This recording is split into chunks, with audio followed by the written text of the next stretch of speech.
जिस किसी भी आत्मा को ये स्पष्ट समझ में आ जाएगा कि परमात्मा इसी समय आकर बेहद का स्वर्ग सौगात में देते हैं, तो वो आत्मा, उसके लिए न तो रात न दिन, हाँ, न उसे रात का पता होगा न दिन का पता होगा। समय को जीत लेगा वो। न उसे भूख का एहसास होगा न प्यास का पता होगा। बहुत अच्छे से समझिएगा। जिस किसी को भी ये पता लग गया कि परमात्मा ज्ञान के माध्यम से आत्मा को सतो प्रधान बनाते हैं, जन्म जन्मांतर के पापों को धोते हैं,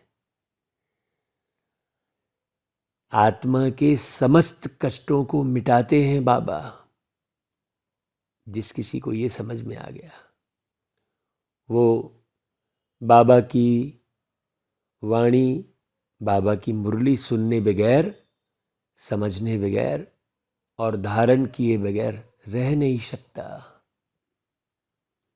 हाँ, उसे बाबा की मुरली के अलावा कुछ भी अच्छा नहीं लगेगा।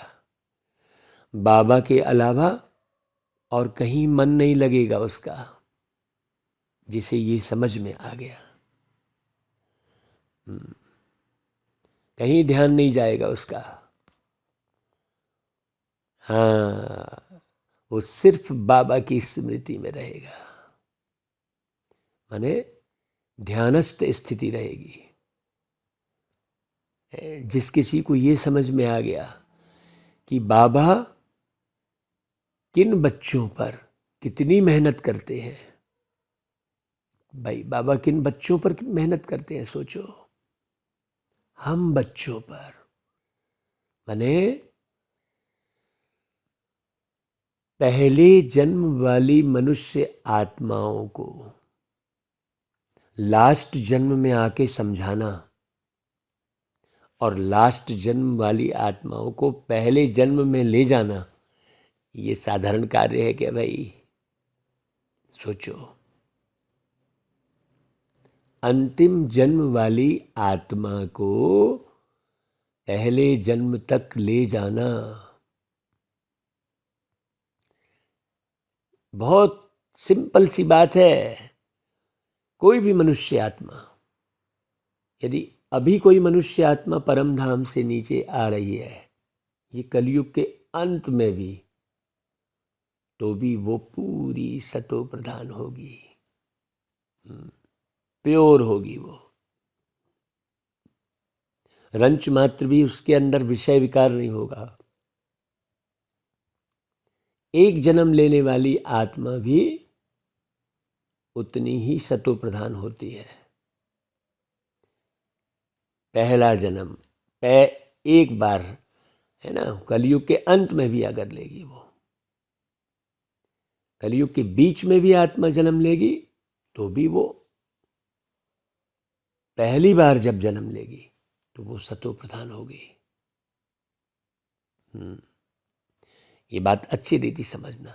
इसका मतलब क्या हुआ कि परम धाम में आत्मा रहती है तो उसे किसी भी किस्म का है कोई ऊंच नीच भाव, किसी भी किस्म के विकारी ख्यालात उत्पन्न नहीं होते। वो डेड साइलेंट में रहती है मनुष्य आत्माएं। हाँ, तो इसका मतलब क्या हुआ? यदि इस देह में बैठे बैठे हम आत्माएं ये पुरुषार्थ करेंगी कि परम धाम में शांति में बैठे हैं, देह से भिन्न, देह के भान से मुक्त, ये पुरुषार्थ करना, और परम धाम में जो आत्माएं बैठी हैं उन्हें पुरुषार्थ की जरूरत नहीं है। हमें देह में बैठकर ये पुरुषार्थ करना अनिवार्य है। तो जितना जितना हम परम धाम में स्थित होकर और प्यारे पिता परमात्मा को उनके ओरिजिनल स्वरूप में दिल से याद करते हैं, उतने उतने विकर्म विनाश होंगे। और दूसरा कोई तरीका नहीं है पापों को काटने का। सोचो, तो बाबा पूरे समय का परिवर्तन करते हैं, समय का। ये जो समय का चक्र जो घूमा है, युग मतलब समय का परिवर्तन। समय मतलब क्या?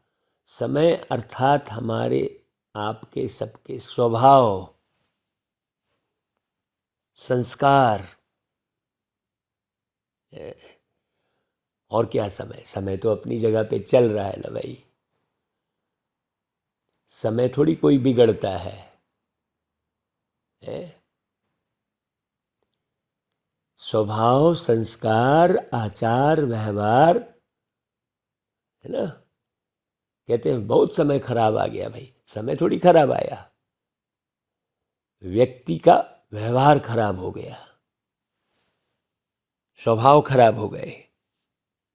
हाँ, भावना शून्य हो गया मनुष्य, उल्टी सीधी पिक्चरें देख देख कर। रोबोट बनाकर मनुष्य रोबोट की तरह हो गया। जिसे कहेंगे पत्थर की तरह, कहेंगे पत्थर को पूज पूज के मनुष्य स्वयं पत्थर समान हो गया। भावना सब खत्म हो गई, बस धन धन धन। हाँ, दौलत के पीछे और देह के पीछे सारी दुनिया भाग रही है। तो ऐसे बाबा कहते, मीठे बच्चे, ऐसे अब कलयुग की रात पूरी हो रही है अब, और नव युग बनाने प्यारे बाबा आए हैं। इसलिए तुम जागो, बाबा की याद से अपने विकर्म विनाश करो। हाँ, जागो मतलब देह का भान त्यागो। जागो का अर्थ ये है, एक सेकंड भी देह का भान ना आए। इसी पर विचार सागर मंथन करो कि देह भान किसे कहेंगे और विदेही अवस्था किसे कहेंगे। यदि आप किसी भी कारण से झूठ बोल रहे हैं, मन में किसी भी किस्म की बेईमानी आ रही है, किसी के लिए भी उल्टे ख्यालात चल रहे हैं, किसी भी आत्मा के लिए, तो वो देह का अभिमान है। आप परेशान से हो रहे हैं, आप हताश हो रहे हैं, आप अकेलापन महसूस कर रहे हैं, ये सब पॉइंट अच्छे से नोट करिएगा। हाँ, है ना भाई। तो देहभान क्या है और विदेही अवस्था क्या है, इसे समझना।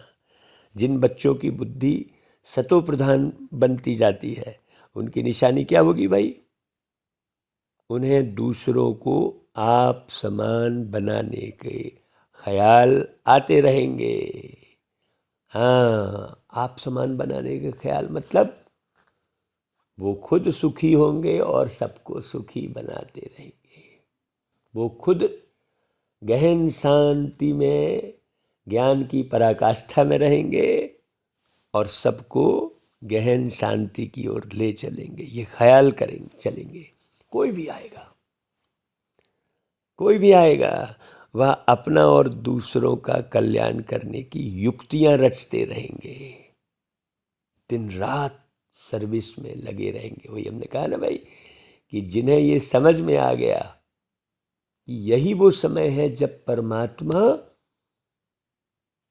जन्म जन्मांतर की आत्मा की प्यास बुझाते हैं, तो उसके लिए ना दिन होगा ना रात होगी। हाँ भाई, बाबा कहते देखो, तुम बच्चों को बड़े ते बड़ी कौन सी कारोबार मिली हुई है भाई? सारी दुनिया को बाप का परिचय देने की कारोबार बहुत बड़ी है। कैसे करके परमात्मा से सर्व आत्माओं का संबंध जोड़े।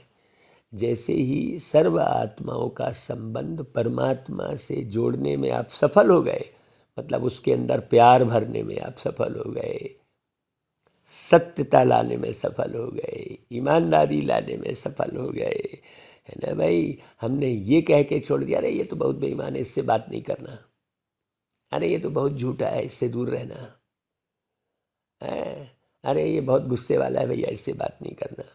हमने ऐसा कह कह के सबको छोड़ते चले गए, तो फिर सेवा क्या। तुम भी तो वैसे ही थे। अपने जन्मों का ख्याल करो जरा।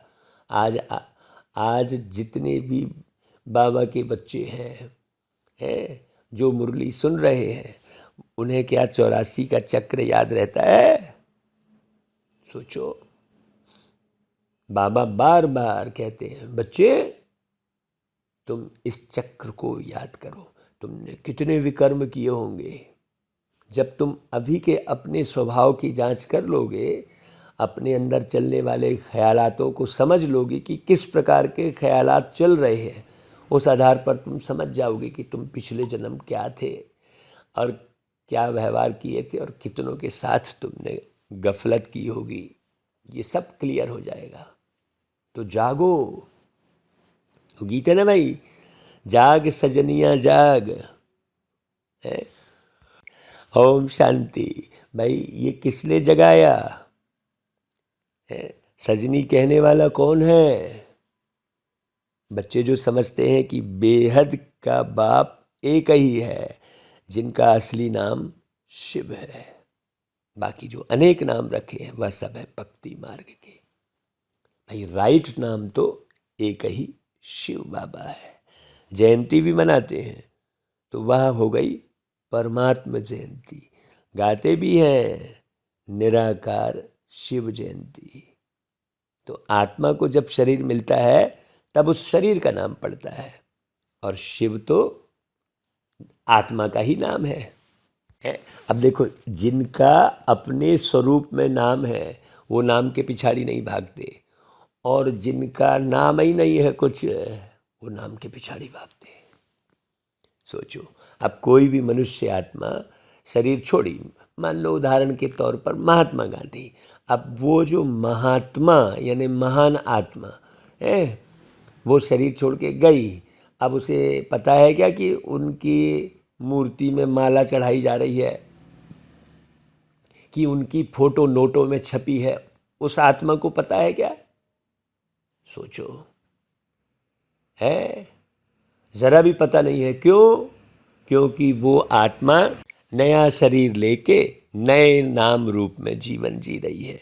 तो व्यर्थ में अपने नाम के पीछे भागने से कोई फायदा नहीं है, कोई फायदा नहीं है। आप कर्म श्रेष्ठ करेंगे तो सुख शांति पाएंगे। नाम से कोई सुख नहीं मिलता है। ये आपका बहुत नाम हो गया, हाँ, प्रसिद्धि और सिद्धि के पीछे भागने से कोई फायदा नहीं।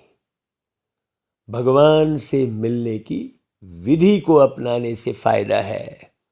हाँ, सुख शांति भरा जीवन कब बनेगा? जब शांति के सागर से निरंतर सेकंड दर सेकंड मिलन मनाते रहेंगे सुख के सागर से। तो शिव तो आत्मा का ही नाम है, उनको कहा जाता है सुप्रीम सोल। सोल का नाम क्या है? नाम गाया हुआ है शिव। भाई वो भी एक आत्मा है, लेकिन वो परम आत्मा है, तो गाया भी जाता है शिव जयंती। भाई आत्मा की जयंती तो नहीं कहेंगे ना। गीता का भगवान तो शिव निराकार है, श्री कृष्ण तो भाई शरीर का नाम है, देहधारी है ना। भाई यह तो शिव बाबा ही आकर जगाते हैं किनको?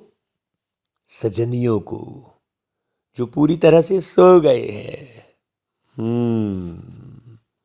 बहुत अच्छी रीति समझना भाई है। अपनी पहचान देते हैं बाबा कि देखो बच्चे, मैं आया हूँ नई दुनिया बनाने, पूरी दुनिया का परिवर्तन। तो जब बाबा आए हैं तो फिर याद किन्हें करना पड़े भाई? तो बाबा कहते अब मामेकम याद करो। अब याद कैसे कर पाएंगे? जब 5 विकारों पर जीत हासिल करेंगे। तो बाबा कहते माया पर जीत पानी है। बाबा को कहते भी हैं पतित पावन। देवताएं भाई वो तो पहले पावन थे, लेकिन अभी नहीं है ना भाई। जैसे जिसकी भी मूर्ति बनती है वो नहीं होते उस स्वरूप में, उनका स्वरूप बदल गया होता है। ये गहराई समझना। जैसे भाई महात्मा गांधी की मूर्ति बनी है और कितने सारे नेताओं की मूर्ति बनी रहती है ना। रानी लक्ष्मीबाई की मूर्ति बनी, जिन्होंने भी कुछ ऐसे कर्म किए हैं यादगारे हैं, उनकी मूर्ति लगती है जगह जगह पर, लेकिन वो उस स्वरूप में अभी वो आत्मा तो नहीं है ना। लेकिन परमात्मा तो सदैव अपने स्वरूप में रहते हैं ना भाई। तो किन को याद करना पड़े? परमात्मा को। तभी विकर्म विनाश हो। ये मुख्य बात है ना। तो मनुष्यों को तो यह समझ में ही नहीं आता कि अभी चलना है घर। क्यों? क्योंकि नव युग सतयुग अब आया कि आया। हाँ, तो पूरी तरह भाई परम धाम में जाके और प्रैक्टिस रहेगी तो आप जाओगे परम धाम शरीर छोड़ने के बाद। और इधर उधर बुद्धि लगी रहेगी आपकी, ये खाना है, ये नाम कमाना है, वो प्रोग्राम देना है, उसमें बुद्धि फंसाने की ज़रूरत नहीं है। बाबा जो जो कराते चले जा रहे हैं करते चले जाओ। बाबा डायरेक्शन देते हैं, बाबा की याद में रहो। सब कार्य करते करते बाबा की याद में, बाबा ले जा रहे हैं, बाबा करवा रहे हैं। मैं कर रहा हूँ ये कदापि कहीं भान ना हो। मुझे करना है, तुम क्या कर सकते हो? तुम्हारी ताकत तो इतनी नहीं है कि पल के नीचे झुक जाए तो उसे ऊपर उठा सको। तो बाबा की स्मृति में रहेंगे तो सीधे बाबा के पास पहुंचेंगे, है ना भाई। इसे अच्छी रीति समझना है भाई। गीत में भी कहते हैं ना नव युग, वह है पवित्र दुनिया। तो बाबा आते ही हैं क्या करने? पतित से पावन बनाने के लिए, है ना भाई। नई दुनिया को नया युग अथवा सतयुग कहा जाता है ना भाई। जैसे कोई भी नई सामग्री रहेगी है, उस पर पूरा विश्वास रहेगा, हाँ भाई ये बढ़िया काम करेगी भाई, नया ले आओ। अब ये गाड़ी बहुत पुरानी हो गई है, अब इसे बेचो कबाड़ी को और नई गाड़ी खरीदो। तो नई गाड़ी में बड़ी खुशी रहती है, निश्चिंतता रहती है ना भाई। वैसे ही ये युग की बात है ना। तो यह है कलयुग, पुरानी दुनिया। कुंभकर्ण की नींद में सब सोए हुए हैं, उनको आकर बाबा जगाते हैं कि उठो अब घर चलना है भाई, परम धाम जाना है, उठो। यहाँ पर देह में पड़े पड़े सोए मत रहो अज्ञान की नींद में। माया ने क्या किया? अज्ञान की अंधकार रात में सबको सुला दिया है। सब भटक रहे हैं, भाग रहे हैं, बदहवास से घूम रहे हैं। कल क्या होगा ये फिक्र में। अभी इस पुरानी दुनिया का अंत है। सबको हड़बड़ाहट क्यों है? मौत सामने खड़ा है। सब कहते हैं भैया मेरे पास समय नहीं है। वास्तव में समय नहीं है, विनाश बिल्कुल सामने खड़ा है। देखो ना, सबके मुख से एक ही बात निकलती है, मेरे पास टाइम नहीं है, मेरे पास 1 सेकंड का भी टाइम नहीं है भाई। कई कहेंगे मेरे पास तो मरने का भी टाइम नहीं है, ऐसा बोलते हैं कई। उनको खाने पीने का टाइम नहीं है, उनको किसी से व्यवहार निभाने का टाइम नहीं है। पता नहीं करना क्या है, उनको पता ही नहीं है। सोए पड़े हैं अज्ञान की नींद में। हम भी घोर अंधियारे में सोए पड़े थे, हम भी ऐसे ही भाग रहे थे। हाँ, अब बाबा आए हैं रात को दिन बनाने, बाबा कहते हैं मैं तुम्हारे लिए दिन अर्थात नवयुग बनाने आया हूँ। तो अब मुझे याद करो तो तुम्हारे विकर्म विनाश होंगे, क्योंकि इस समय सब पतित हैं। किसी की भी याद करोगे तो घाटा पड़ेगा। हाँ भाई, मान लो अभी शरीर छोड़ के कोई गया तो परम धाम तो गया नहीं, फिर जन्म लेगा तो विषय विकारों में ही जन्म लेगा। तो अभी कोई भी आत्मा शरीर छोड़ के गई तो उसको याद करने की जरूरत नहीं है, कोई भी आत्मा। है ना भाई, बाबा की याद से ही भी कर्म विनाश होंगे। सब कहते हैं हमको इस रावण से लिबरेट करो, या कोई समझते नहीं है कि शैतान का राज्य कब से शुरू होता है। बाप आकर रावण के चंबे से छुड़ाते हैं कैसे, यह तो बाप ही जब आए तब आकर सुनाए ना भाई। तब फिर अनुभव से हम किसको समझा सके। हाँ, सबको नीचे उतरते उतरते पतित बनना ही है। और बाबा कहते हैं मुझ पतित पावन को आना ही है संगम पर। दुनिया के मनुष्य तो घोर अंधियारे में है। हाँ भाई, सब अपने अपने समय के हिसाब से बंधे हुए हैं। अब आप सोचो, सूरज चाहे जब भी उग जाएगा क्या, चाहे जब भी डूब जाएगा क्या, ऐसा थोड़ी होता है। ऐसे ही भगवान भी धरती पर कहीं भी मिल जाएंगे, कण कण में मिल जाएंगे, कभी भी मिल जाएंगे, हर युग में मिल जाएंगे, ऐसा थोड़ी है। बेहद के समय का ज्ञान किसी को है ही नहीं। समझते हैं कलयुग की आयु लाखों वर्ष पड़ी है, क्योंकि शास्त्रों में उल्टा लिख दिया है। अभी देवी युग की स्थापना होनी है। दोजक को बहिष्ठ बनाने वाले बाप ही है। हमारी बात को हर कोई नहीं समझेगा भाई। बाप कोई दोजक थोड़ी रचेंगे भाई। बच्चों को अभी अब पक्का निश्चय है कि बाबा हमको पढ़ाते हैं। दुनिया में तो किसी को मालूम ही नहीं है। कहते हैं दुख देने वाला भी भगवान, सुख देने वाला भी भगवान। भगवान काहे को दुख देंगे भाई? भगवान ने तो सुख की दुनिया बनाई थी। सुख के सागर हैं कहते हैं। अगर दुख देने वाले भी हैं भगवान, तो दुख में भगवान को पुकारे क्यों? तो बाबा आकर पढ़ाते हैं, बहुत समय से पढ़ाते रहते हैं। हाँ, 100 वर्ष भी कोई कम समय नहीं है। तो बाबा कहते देखो भाई, अब उस समय जब बाबा की मुरली चली होगी तो शिव जयंती आने वाली होगी भाई। तो बाबा ने कहा कि अब त्रिमूर्ति शिव जयंती आने वाली है भाई। लिखना है शिव जयंती सो गीता जयंती। श्री कृष्ण जयंती जब मनाते हैं तब गीता जयंती नहीं मनाते हैं।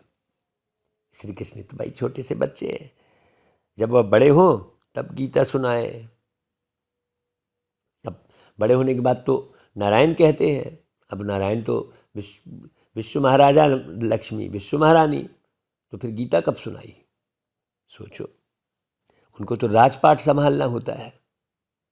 यह बहुत समझने की बातें हैं। वो लोग गीता जयंती को अलग कर देते हैं। क्यों? क्योंकि समझते हैं श्री कृष्ण तो छोटा बच्चा है। अब जब श्री कृष्ण जी छोटे बच्चे हैं तो फिर जन्मते ही गीता कैसे सुनाएंगे भाई? तुम बच्चों को ही बाप बैठ राजयोग सिखला रहे हैं। यह भी गाया हुआ है, सेकंड में जीवन मुक्ति। बैरिस्टर के स्कूल में बैठा तो बैरिस्ट्री पढ़ने लग पड़ते। उसमें एम ऑब्जेक्ट है कि भाई मैं बैरिस्टर बनूंगा, बाकी उसमें ऊंच पद पाना है। यह फिर पढ़ाई पर मदार है। जो जितना पढ़ेगा वो बैरिस्टर फिर उतना ऊंच पद पाएगा, कमाएगा। और कईयों को तो कोट खरीदने के लिए पैसे नहीं होते। तो कोई अच्छा पढ़ते हैं तो ऊंच पद पाते हैं, नहीं पढ़ते तो पद भी कम। सारा मदार किस पर है? पढ़ाई पर है, समझदारी पर है, एक एक बात की गहरी समझ। जब तुम अपने को ही नहीं संभाल पा रहे हो तो फिर परिवार को क्या संभालोगे? और जब तुम परिवार को ही नहीं संभाल पा रहे हो अच्छे से, तो अड़ोसी पड़ोसी को क्या संभालोगे भाई? समाज को क्या संभालोगे? जब तुम एक छोटे से समाज को नहीं संभाल पा रहे हो तो पूरे राज्य को कैसे संभालोगे? ऐसे थोड़ी किसी को भी शिक्षा मंत्री बना दिए, ऐसा थोड़ी चलेगा। हाँ, घुसपैठ करके मत हासिल कर लिए, मैं उल्टे सील्टे हथकंडे अपना के मुखिया बन गए, उससे फायदा क्या? समझदार तो हो नहीं। तो ऐसे मुखिया बनने से कष्ट ही मिलता रहता है लोग बिल्कुल छीटाकशी करते ही रहते हैं, क्या फायदा ऐसे मुखिया बनने से? समझदार बनेंगे तो भगवान देखते हैं बाबू। हाँ, बहुत अच्छी रीति समझ रहा। तो बाबा मनुष्य से देवता बनाने आए हैं, और तुम भी यहाँ के आए के लिए आए हो भाई, मनुष्य से देवता बनने के लिए आए हो। देखो कितनी ऊंची पढ़ाई है ये। परंतु देवताओं में भी नंबरवार मर्तबे तो है ना भाई, कोई फर्स्ट क्लास, कोई सेकंड क्लास, कोई थर्ड क्लास। यह सब गुप्त बातें हैं, कोई की बुद्धि में ये आ नहीं सकती। कैसे हम अपना राज्य स्थापन कर रहे हैं। महाभारत लड़ाई भी लगने वाली है, परंतु पांडव संप्रदाय तो लड़ते नहीं ना भाई। लोगों ने असुर और कौरव संप्रदाय आपस में लड़ झगड़ कर खत्म हो जाते हैं, इस बात को समझा नहीं है। हाँ, तो अब तुम बच्चों को पुरुषार्थ करना है, समझाना भी है ना भाई। बाबा देखो समय प्रति समय डायरेक्शन देते रहते हैं कि भाई निराकार परमपिता परमात्मा राजयोग कैसे सिखलाएंगे। भाई जन्म लेंगे तो 9 महीने तो गर्भ में रहना पड़ जाएगा, फिर उसके बाद बच्चे बनेंगे, किसी को माँ बाप बनाएंगे तो उन्हीं की बात को मानना पड़ेगा। भाई आप कृष्ण जी की जो बाल कथा है आप उसे सुनेंगे तो समझ में आ जाएगा कि भाई कृष्ण जी को कुछ भी कार्य करने के लिए सबसे ज़्यादा अड़ंगे आते थे किसकी तरफ से? उनकी माता यशोदा की तरफ से। तो ऐसे अगर परमात्मा करने लगे तो भाई जो माँ बाप होंगे वो उनको रोकेंगे, उनको उतना ज्ञान तो होगा नहीं। तो इसलिए सिस्टम को समझना कि परम पिता परमात्मा कभी किसी के घर में जन्म नहीं लेंगे। हाँ, अब परमात्मा को भी बोलना है, समझाना है, तो क्या करेंगे? है सोचो क्या करेंगे? भाई किसी ना किसी शरीर में तो जरूर आएंगे ना, कैसे सिखलाएंगे राजयोग? तो बाबा श्रीमत दे रहे हैं, बच्चे तुमको याद की यात्रा पर रहना है, मुझे याद करो। मैं एक शरीर में बैठे निराकार परमात्मा को पहचानो और निराकारी बातों को, निर्विकारी बातों को समझो और धारण करो। यह है योग अग्नि, जिससे विकर्म विनाश होंगे। दिन प्रतिदिन बाबा कहते हैं तुमको अच्छी अच्छी पॉइंट्स मिलती रहती है। भाई जैसे पतित पावन की पॉइंट भी बहुत अच्छी है भाई। जैसे भाई हम बता सकते हैं लोगों को कि पतित पावन बाप को बुलाते भी हो और फिर गंगा में जाकर स्नान भी करते हो। तो तुम लिख भी सकते हो बड़े बड़े अक्षरों में कि पतित पावन तो परमपिता परमात्मा को कहा जाता है। ज्ञान के सागर भी वही है, सारी दुनिया को पावन बनाते हैं। सारी दुनिया का क्वेश्चन है ना भाई कि दुनिया पावन कैसे बने हैं। अब गंगा जमुना आदि तो यह नदियां तो चली आती हैं, अब विदेश में तो गंगा नहीं है, तब वो कैसे करें भाई? है विदेश में गंगा जमुना नर्मदा नदी तो है नहीं, तो वो कैसे करेंगे? उनका संबंध फिर भगवान से कैसे बनेगा? सोचने की बात है। तो अभी तो कलयुग का समय है तो कुछ गड़बड़ होती है। सतयुग में फिर सब नदियां अपने ठिकाने पर आ जाएंगी, परंतु इनसे पावन तो कोई बनते नहीं ना। तो बहुत क्लियर करके समझाना है। पर्चे भी बांटने हैं, और वो पर्चे भी आदमी आदमी देख कर देना है, ऐसा नहीं किसी को भी दे दिए। हाँ, मुख्य 2-3 पॉइंट्स जरूर समझानी है। वास्तव में भाई इस समय तो सब पतित विकारी है, सबकी उतरती कला है, तो मेहनत तो बहुत अच्छी रीति करना पड़ेगा भाई। गुरु ग्रंथ साहिब में गुरु नानक जी ने लिखा है, मूत पलीती कपड़ धोए। तो भारत को श्रेष्ठाचारी तो बनना ही है। हाँ, अभी तो इस भारत को भ्रष्टाचारी कहेंगे। श्रेष्ठाचारी सिर्फ देवताएं थे। हाँ, है ना भाई।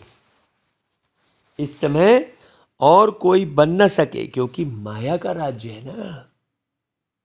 आप समझोगे कि भाई नहीं, इसमें ये गुण नहीं है, नहीं, अभी गुणवान कोई दिखेगा ही नहीं, तो आप बुद्धि बिल्कुल भटकाओ लटकाओ नहीं। बाकी भक्ति का सुख मिलता है। हाँ, भक्ति कर लिए, थोड़ा मन वो इधर उधर से हट के थोड़ा भजन वजन गा लिए तो थोड़ा सुख मिल जाता है। यहाँ रचना भी कोई योग बल से नहीं होती है भाई, विकार से पैदाइश होती है। वो आत्मा विकारों के आकर्षण में पहुँचती है, किसी के भी घर में, किसी के भी गर्भ में। बहुत अच्छी रीति समझना। पहले थोड़े होते हैं, फिर वृद्धि होने से आपस में लड़ते हैं। हर एक को पहले सुख फिर दुख देखना है भाई। यह तो मनुष्यों की बात है ना भाई, बाबा को कोई थोड़ी सुख दुख देखना है। सतयुग में मनुष्य सुखी है तो जानवर आदि भी सुखी रहते हैं। तो बाप समझाते हैं, ऐसे ऐसे लिखो।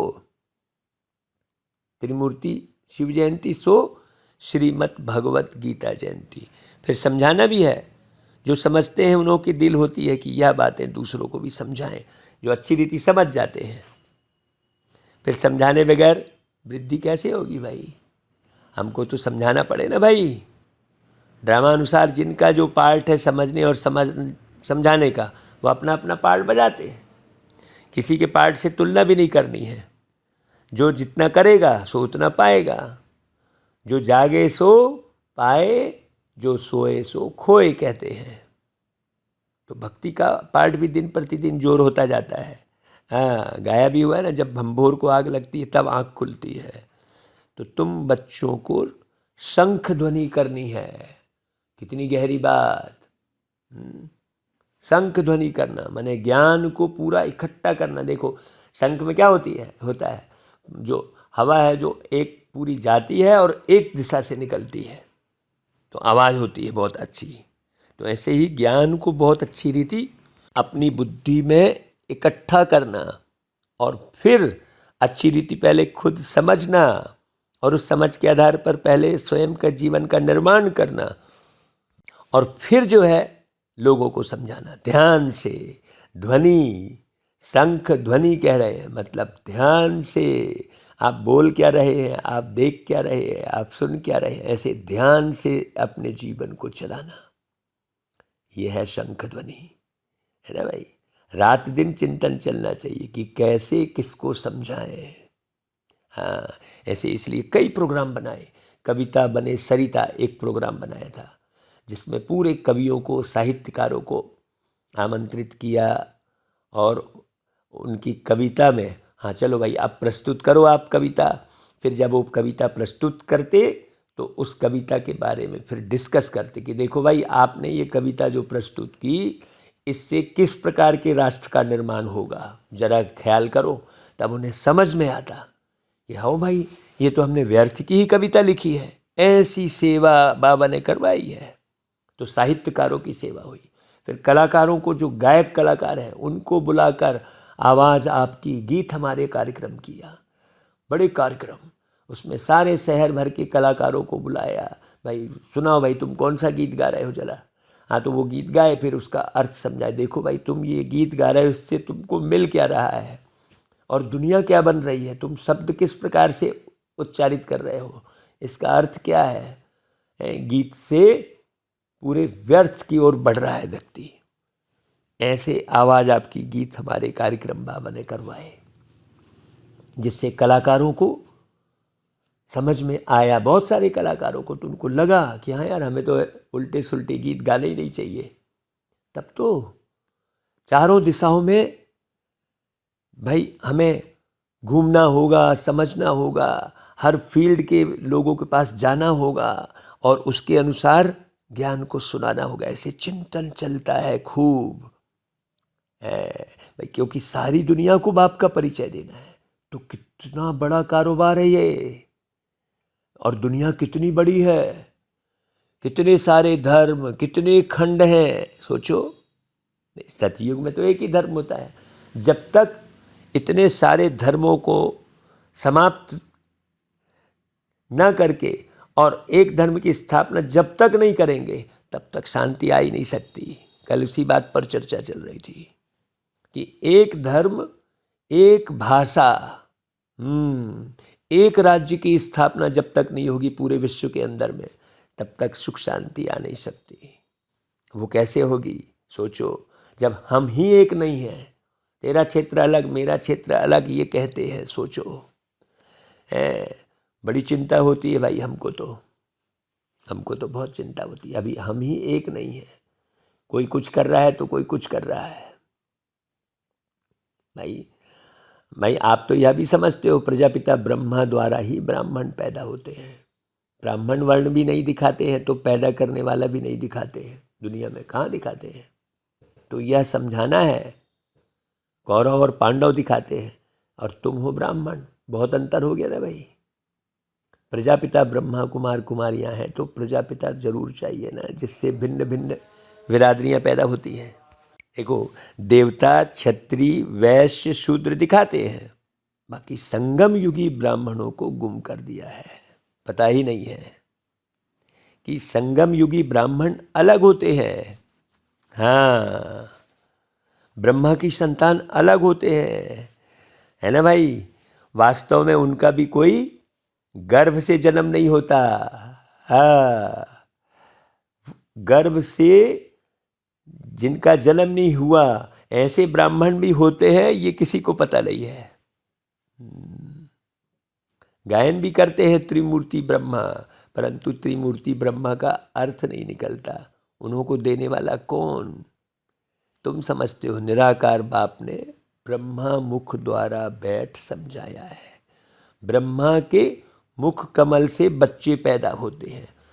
अब सोचो, अब ब्रह्मा के मुख कमल से बच्चे पैदा होते हैं, अब ब्रह्मा भी अलग अलग शरीर धारण करने लग जाए, ऐसा हो सकता है क्या? सोचो। तो जब तुमको सुनाए तब ब्रह्मा भी सुने। तुम ना होते तो शिव बाबा क्या करते? एक को तो नहीं सुनाया जाता है ना भाई। शास्त्रों में तो एक अर्जुन का नाम लिख दिया है भाई, भगवान ने गीता सुनाई ये लिखा है, लेकिन कहाँ सुनाई? युद्ध के मैदान में। किसको सुनाई? अर्जुन को। तो केवल एक ही अर्जुन को ज्ञान सुनाकर पूरी सृष्टि का निर्माण होगा? क्या होगा बताइए भाई। गीता में तो यही है कि श्री कृष्ण जी ने अर्जुन को ये बात बताई, तो एक अर्जुन थोड़ी था भाई। सोचो। तो जिस समय जो पॉइंट निकलती है उस समय उसी सर्विस में लगना चाहिए। तो मैं हर बात बहुत क्लियर करके बाबा ने समझाई है, परंतु योग में रहे, पावन बने, यह मेहनत है। विष छोड़ना कितनी मेहनत है, विष पर ही झगड़ा होता है। जरा सी वस्तु नहीं छूटती। स्थूल वस्तु छोड़ने में कितनी दिक्कत खड़ी होती। नहीं भैया, मैं तो इससे खाए बगैर रह नहीं सकती, मैं तो इसे पिए बगैर रह नहीं सकती। तो फिर विकारों को छोड़ना। सोचो, बच्चों को सर्विस पर यह अटेंशन देना है कि पढ़कर पढ़ाना है, इस सर्विस में ही कल्याण है। ओना रहना चाहिए। जो नए आते हैं उनसे फार्म भराने वाले बहुत तीखे चाहिए। फार्म भराने समय यह भी पूछो, तुम साधना करते हो? मुक्ति धाम जाना चाहते हो ना? मुक्ति धाम का मालिक तो एक ही परम पिता परमात्मा है। वह बाप ही आकर पावन बनाते हैं। या स्नान आदि तो भारत में ही करते हैं, और धर्मों में तो नहीं करते ना भाई। वह फिर अपने धर्म स्थापक के आगे माथा टेकते हैं, फूल चढ़ाते हैं, महिमा गाते हैं। उनको यह तो मालूम ही नहीं है कि पतित पावन एक ही बाप है, सबका मालिक एक। भाई अभी क्रिसमस में क्राइस्ट को कितना मनाते हैं, क्राइस्ट का।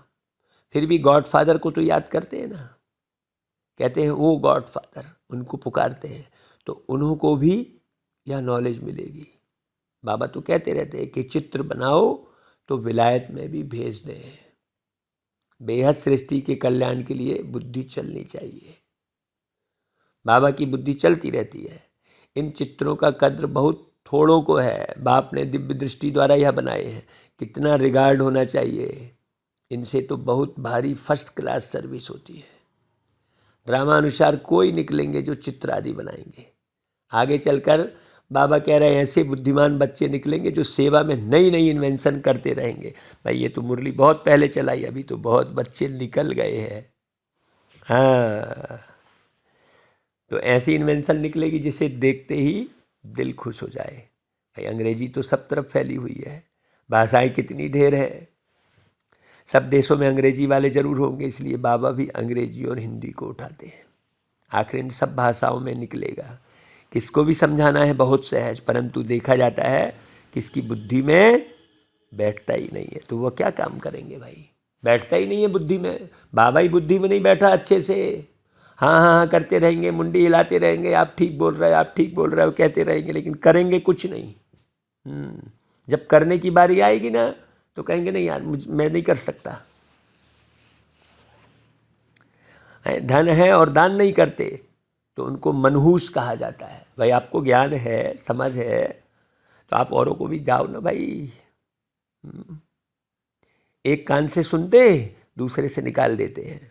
हाँ, जमाने भर की चकड़ पट्टी याद रहेगी, लेकिन बाबा की एक पॉइंट भी याद नहीं रहेगी। तो हर एक को अपनी उन्नति का ख्याल जरूर होना चाहिए। संग के रंग में नहीं आना चाहिए, सर्विस में बिजी रहना चाहिए, नहीं तो बड़ा भारी घाटा पड़ जाएगा। अब इस घाटे को समझे तब ना, नहीं तो ऐसे है बस जो मिलेगा ठीक है। हाँ भाई अपनी उन्नति के लिए तो कोशिश ज़रूर करना चाहिए ना। बाबा मैं जाकर बहुतों को आप समान बनाने की सर्विस करती हूँ, ऐसे ऐसे ख्याल आने चाहिए। उनको कहा जाता है सतो प्रधान बुद्धि। तमो प्रधान बुद्धि न तो अपना कल्याण करती न दूसरों का ख्याल करते हैं, उनको बेसमझ कहा जाता है। सतो प्रधान बुद्धि समझदार है। हाँ, हिसाब किताब भी कोई कोई का बहुत कड़ा रहता है, समझते हुए भी फंसे हुए हैं, क्या करें। हिसाब किताब तगड़ा है। इस समय तो रात दिन सर्विस में लगा रहना चाहिए। भाई खुद की ही कमाई है, भाई मुझे बाप से पूरा वर्षा लेना है, नहीं तो कल्प कल्प का घाटा पड़ जाएगा। पहले अपना कल्याण करेंगे तब दूसरों का भी कर सकेंगे। अच्छा भाई, मीठे मीठे सिकी लधे बच्चों प्रति माता पिता बाप दादा का याद प्यार और गुड मॉर्निंग। रूहानी बाप की रूहानी बच्चों को नमस्ते, और हम रूहानी बच्चों की रूहानी माता पिता बाप दादा को याद प्यार गुड मॉर्निंग और नमस्ते। धारणा के लिए मुख्य सार, ज्ञान धन दान करने में मनहूस नहीं बनना है, अपनी और दूसरों की उन्नति के लिए युक्तियां निकालनी है। मनुष्य से देवता बनने की पढ़ाई पढ़नी और पढ़ानी है। सर्विस और पढ़ाई पर पूरा अटेंशन देना है। कड़े हिसाब किताब को योग बल से चुकतू करना है। हाँ, नहीं तो जमाने भर की कचड़ पचड़ मची रहेगी। फिर भाई जो जैसा कर रहा है उसे करने दो, नहीं मान रहा है देखा, बिल्कुल त्याग दो बुद्धि से, है ना भाई। अच्छा भाई, वरदान, याद और सेवा द्वारा अपने भाग्य की रेखा श्रेष्ठ से श्रेष्ठ बनाने वाले भाग्यवान भव। ब्राह्मणों की जन्म पत्री में तीनों ही काल अच्छे से अच्छे हैं। जो हुआ वह भी अच्छा, और जो हो रहा है वो और अच्छा, और जो होने वाला है वह बहुत बहुत अच्छा। सभी के मस्तक पर श्रेष्ठ तकदीर की लकीर खींची हुई है। सिर्फ याद और सेवा में सदा बिजी रहो। यह दोनों ऐसे नेचुरल हों जैसे शरीर में श्वास नेचुरल है। हाँ, आ रही है जा रही है, नेचुरल है। इस अब लोग उसको ध्यान करते बैठे रहते, अरे वो तो नेचुरल है भाई। पलकें अपने आप झपक रही हैं, आंखें बिल्कुल सुरक्षित है। सोचो, ये सिस्टम शरीर का ऑटोमेटिक चल रहा है, ये मशीनरी है जिसे आत्मा चला रही है। बस सिर्फ बाबा की याद में और सेवा में सदा बिजी रहो। हाँ, यह दोनों बिल्कुल याद और सेवा ऐसे नेचुरल हो जाए। भाग्य विधाता बाप ने याद और सेवा की यह विधि ऐसी दी है जिससे जो जितना चाहे उतना श्रेष्ठ भाग्य बना सकते हैं। अच्छा भाई, स्लोगन, संतुष्टता की सीट पर बैठकर परिस्थितियों का खेल देखना ही संतुष्ट मणि बनना है। अच्छा भाई, ओम शांति।